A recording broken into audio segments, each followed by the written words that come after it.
నంద్యాల జిల్లాలోని విద్యావంతులైన యువతకు Atmakur urban CI రాము చేయూతనందించారు.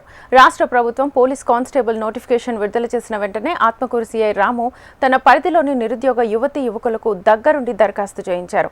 దరఖాస్తు చేసుకున్న వారికి ఉచితంగా తన సొంత ఖర్చులతో రాత పరీక్షలతో నెగ్గిన వారికి రోజువారీ శిక్షణలో అత్యంత మెలకువలను నేర్పించారు. సీఐ రాము ఆధ్వర్యంలో శిక్షణ పూర్తి చేసుకుని కానిస్టేబుల్ ఉద్యోగాలు సాధించిన నలుగురు యువకులు పోలీస్ స్టేషన్లో కేక్ ను కట్ చేసి సీఐ రాము సత్కరించారు. ఎన్నో ప్రభుత్వ శాఖల్లో అధికారులు వస్తుంటారు, పోతుంటారు. కానీ వృత్తినే దైవంగా భావిస్తూ నిరుద్యోగులకు ఉద్యోగ అవకాశాలు కల్పించే సీఐ రాము లాంటి పోలీస్ అధికారులు చాలా అరుదుగా ఉంటారని వారు పేర్కొన్నారు. డిపార్ట్మెంట్ నందు కానిస్టేబుల్ సెలక్షన్స్ పడ్డాయి. అందులో 3 విడతలుగా ఉంటుంది. మొదటిది ప్రిలిమినరీ ఎగ్జామ్ అయిపోయింది. ప్రిలిమినరీ ఎగ్జామ్లో ఎవరైతే క్వాలిఫై అయినారో వాళ్ళకి ఇప్పుడు ఫిజికల్ టెస్ట్ ఉంటుంది. ఫిజికల్ టెస్ట్ అంటే 100 మీటర్స్, 1600 మీటర్స్, లాంగ్ జంప్ ఉంటుంది. ఈ ఆత్మకూరు పట్టణ గ్రామీణ ప్రాంతాల్లో పేదవాళ్ళు ఉంటారు. ప్రాక్టీస్ చేసుకునే విధానం తెలియకపోవచ్చు. ఏదో వాళ్ళకి తెలియని విధానంతో చాలామంది సెలెక్ట్ కాలేకపోతారు.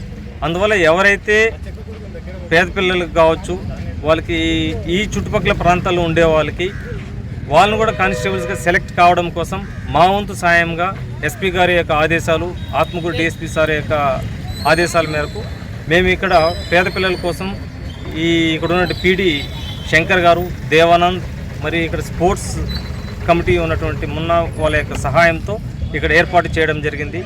ఈ చుట్టుపక్కల ప్రదేశాల్లో ఉండే పిల్లలు ఎవరైనా కావచ్చు, మా దగ్గరకు వచ్చినట్లయితే వాళ్ళకి 100 మీటర్స్, 1600 మీటర్స్ అండ్ లాంగ్ జంప్లో వాళ్ళకి నేర్పరితనం చేయించి ప్రతి ఒక్కరూ సెలెక్ట్ కావాలనేది మా ఉద్దేశము. అట్లా ఎవరైతే సెలెక్ట్ అవుతారో మళ్ళీ వారికి ఫైనల్గా రిటర్న్ ఎగ్జామ్ ఉంటుంది.